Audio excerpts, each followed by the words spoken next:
엄청 불안해요, 지금요. 그래요. 사전 검역을 잘 하는 게 중요한데, 근데 막상 들어와서도 제대로 우리 수칙을 지키지 않아가지고 네네. 연일 언론에 지금 나오고 네네. 있잖아요. 큰 사건들이 팍팍 터지고 있죠. 네, 지금. 제가 한번 찾아봤더니 네. 7월 4일이 무슨 날인지 혹시 아세요? 7월 4일. 독립기념일? 네, 네. 미국의 한때 독립기념일. 여기 용산 기지에서도 그쵸. 폭죽 터뜨리고 막 그랬거든. 막 천둥 치는 줄 알고 막 깜짝깜짝 놀랐는데 저는 체류탄 터뜨리고 이렇게 생각했는데. 작년 7월 3, 4일쯤에서 부산의 해운대에서 주한미군과 외국인들이 모여가지고 폭죽을 터뜨리고 사람한테 쏘고 막. 난동을 피우고 주한 미군들이 마스크도 쓰지 않은 채로 시민을 향해 무차별적으로 폭죽을 쏘고 콘도 건물에서 폭죽이 빗발치듯 난데없이 폭죽이 터져 마구 쏜 폭죽에 바닥에서도 불꽃이 튑니다. 외국인들이 벌인 폭죽 난동입니다. 근데 이제 그때 이제 사람들이 우리 부산 시민들이 동영상이나 사진을 찍어가지고 네네. 제보를 하는 걸 보니까 대부분 다 마스크를 안 쓰고 있는 거예요. 그러니까 막 지는 세상이야. 갑자기 해운대가 지는 세상이야. 그러니까 그때 막 폭죽을 사람한테 막 이렇게 대고 터뜨리질 않나. 경찰이 갔더니 막 달라들고 막. 오히려 막 원래 그 독립기념일 즈음 하면 주한미군들은 다 휴가를 준대요. 네. 그래서 해외를 가거나 이렇게 가족들이 휴가를 떠나는데 코로나 때문에 해외를 못 나가니까 지역에 있는 미군들과 외국인들이 다 해운대에 모인 거예요.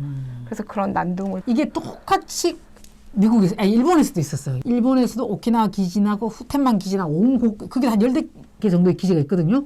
일본에서도 거기 곳곳에서 다 파티가 열려가지고 확진자가 확 늘어나는 100 몇십 명씩 늘어나더라고 막. 달이야. 근데 7월 달이 갑자기 막 전 세계적으로 다 늘어난 것 같아 그때. 막 그때. 그렇게 이런 비상사태 그런 중요한 수칙을 어긴 사람들 기사에 보니까 범칙금 5만 원 이렇게 나오더라고요. 진짜 어이가 없더라고요. 왜 부천인가 그분 이태원 발 네, 한국 맞아요. 강사분 클럽 그분 출입. 한국까지 안 왔어요 그분은. 그리고 막 하여튼 그래 우리 엄청 엄격하게 그런 거 한단 말이지. 근데 이거를 지키지 않는 게 문제인 거죠. 또 최근에 또 어떤 일이 12월에 평택에서 파티가 막 열렸는데 이것들은 파티를 좋아해요. 우리는 지금 명절도 못 가고 참고 이렇게 하고 지금 있는데 고향들 못 가신 지 얼마나 되셨죠? 1년 됐어요. 저 이상가족 아닙니까 지금 줌으로 지금 전화하고 막 이러는 판국인데 얘들은 이제 또 12월에 또 파티가 열렸어. 그때는 우리도 그 시기를 생각해 보면 3차 대유행이라고 해가지고 그래요. 되게 송년회 심각한 하지 말고 상황이었어요. 막 이런 거였잖아요. 근데 이제 그때 평택에 있는 캠프 험프리스 기지 안에 있는 식당에서 살사 동호회가 모여가지고 네. 춤을 추는 춤추고 사진과 막. 동영상을 근데 이거 진짜 웃긴 사람들이야. 자기네들이 그걸 사람들 찍어가지고 찍어갖고 SNS에 올린 거예요. 그 생활 문화가 그래. 그렇게 했는데 이거 똑같이 일본에서도 그때 발생해요. 일본에서 얘네 뭐 그 전 세계가 동시에 춤추나? 아니 그때를 중요시 여기는 것 같아. 7월달 중요시 여기고 연말 12월 중요시 여기고 이런 게 있는 거. 크리스마스고 막 이런 게 네. 모르겠지. 일본에서도 원래는 한 120명, 150명까지 이제 확진자가 7월달, 8월달까지 됐다가 이렇게 좀 잠잠했고 왜냐면 엄청 일본 사회에서도 비난이 심하고 막 이랬거든. 좀 조용히 있다가 또 이제 이것들이 스물스물. 우리나라는 11월달부터 한 달에 100명씩 늘어나기 시작하거든요. 네. 이게 전 세계적으로 아까 6천 명에서 그렇게 막 됐다고 생각해 보세요. 아유, 진짜 전 세계에 큰 폐를 끼치는 자들이네. 주둔하고 있는 국가의 국민들이 다 이렇게 하나같이 일어나서 비난을 하는데 또 얼마 전에 JTBC에서는 진짜 엄청 웃긴 네. 웃지 못할 그 사건도 일어났었잖아요. 최근에지요. 그렇죠. 평택에서. 네. 바깥인 거죠. 그리고 또 지역 주민이 살고 있는 바깥에서 근데 시민들이 벌어지는 사는 거죠. 네, 마을 거기 옥상 막 같은 건물에 초대해가지고 사람들 초대해가지고 막 놀고 그런 거예요. 그 지역 주민들 막 인터뷰하는데 저것들이 막 안고 뽀뽀하고 난리가 났다고 이렇게 막 하더라고 보니까. 그러니까 어쨌든 코로나는 침으로 이렇게 되는 거 아니에요. 그러니까 너무 무섭다고 막. 그 이러는데 우리 시민들이 신고하고 민원해가지고 경찰 출동했는데 출동했는데 도망을 뛰어내리고 쳤다고 막 50명 정도가 있었는데 그중에 한 15명 정도만 신원을 네, 확인할 수 있고 네, 확인해가지고 처벌한다고 도망가고. 하는데 근데 참 이게 남의 땅에 왔으면은 남의 법을 지켜야죠. 이렇게 눈치를 보면서 있어야 되는데 이게 아니라 자기 마음대로 자기가 평소에 하는 행실대로 지금 여기서 하고 있는데 문제는 사실은 이걸 우리나라 관리를 못하고 있다는 것도 또 큰 문제인 것 같아요. 그 관리할 수 있는 힘이 우리나라한테 없는 거죠. 그렇죠. 그게 네. 특히 이제 법적으로 보면은 그렇죠. 한미 소파 협정이라는 게 있는데 그 소파 협정에 의하면은 우리가 이제 미국의 어떤 방역을 주한미군에 대한 방역의 책임을 우리한테 있다 이렇게가 안 돼 있는 거예요. 그러니까 지금도 보면은 해외에서 들어오는 미군들 관련해서나 미군 가족들 관련해서 그들이 들어오는 경로 자체가 오산 공군기지로 들어오거나 군산기지로 들어오거나 아니면은 인천공항 들어온단 말이에요. 그러면 그럴 때 다 미군 자체적으로 그들에 대해서 검사를 한단 말이야. 근데 이게 검사가 제대로 됐는지 안 됐는지 우리가 알 확인할 길이가 길이 없는 거예요. 없죠. 그러니까 이런 거가 동맹이다 이야기하면서 그런 거에 대한 동맹이 전혀 안 되고 있는 거예요. 이게 동등한 관계가 아닌 거. 우리가 했으니까 니네는 그런 줄 알아 이런 거지. 그러니까 옛날에 그랬잖아. 우리 탄저균. 아 진짜. 탄저균 실험했습니까? 막 이런 거 물었었네. 안 했다니까? 이러면 죽은 거 했다고 그런 줄 알아. 우리가 처리했다고 그냥 그렇게 알고 있어. 이런 식이죠. 이렇게. 그리고 우리가 더 구체적으로 알 수가 없는 지금 상황인데 미국 내에서도 어쨌든 이게 국제적으로 문제가 되고 이러니까 미국의 이제 민주당 의원이 한때 그런 것도 지적을 했어요.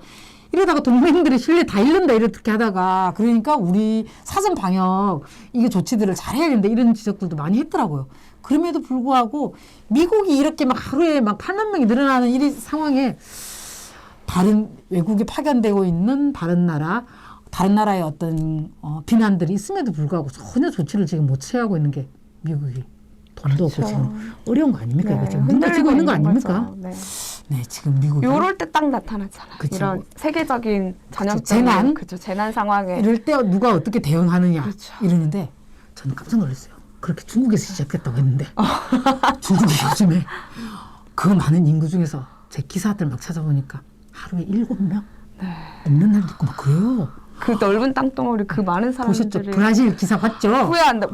얼른 전용기 보내가지고 전세기 보내서 데려왔는데 브라질은 지금 네. 난리 났잖아요. 우한에서 이제 터졌을 때 했을 때 사람들이 막 중국에서 자기 나라 국민들을 막 데리고 갔잖아요. 그런데 실질적으로 지금에는 중국에서는 방역을 엄청 철저하게 하고 그때 지역 통제하고 막 이래가지고 그때 지역 통제하는 것 때문에 엄청 비난을 막 그랬죠. 쏟아냈잖아. 네. 중국 그 큰 땅에 그 많은 인구가 있는데 지금 방역이 엄청 잘 된 거예요. 그래서 코로나 확진자들이 거의 막 하위권이야. 이러니까 이제 자국으로 돌아갔던 나라들 사람들이 지금 후회하는 이런 일이 발생하고 있는 게 지금 상황입니다. 근데 그러니까 중국에 대한 기사가 하나도 안 나와. 네, 주로인 지금 다 미국이죠. 확진. 그러니까. 작년에 그렇게 중국 사람들 못 들어오게 해야 된다고 난리를 치지 않았습니까? 근데 지금 많이 받으셨잖아요. 네, 선거 때 막 저한테 문자 그런 거 와요. 막 사람들이 중국 사람들 못 들어오게 된다고 그거 철저하게 통제해야 된다고 이랬는데 해외에서 지금 들어오는 사람들 중에서 이제 우리가 전체 확진자 중에서 해외에서 들어오는 사람들 한 8% 이 정도가 이제 확진자가 돼요. 그 중에서 중국 0명이.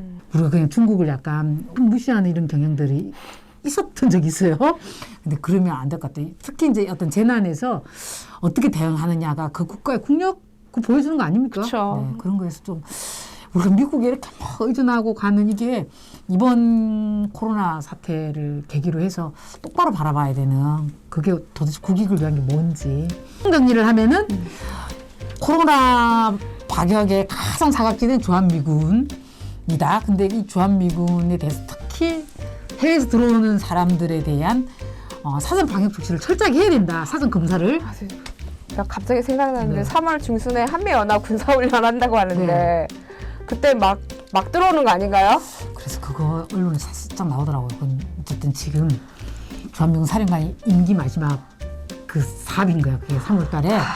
근데 지난번에 못했거든. 제대로 이제 막 축소하고 막 축소하고 그렇게 그다음에 했었죠. 뭐 그래서 그 사람이 이러더라고. 언제 이걸 갖다 시뮬레이션으로 막 하게 네. 되니까 마치 한미 합동 군사 연습이 게임인 것 같아 이렇게 생각하는. 근데 이제 그런 말은 실전을 지금 해봐야 된다 이런 의지가 약간 강해 보여요. 근데 그들이 또 들어가면 모여서 하고 네. 지금 그리고 이 시기에 전쟁 연습이 웬 말이에요 네. 지금. 다음에 다뤄보죠 그건. 네. 전쟁에서. 네, 오늘은 이것으로 코로나 방역의 사각지대인 주한미군 한번 다뤄봤습니다. 네. 눈을 크게 뜨고 우리가 용산기지에 마스크 쓰고 들어가는지 안 들어갈지 네. 잘 봐야겠습니다. 네, 감사합니다.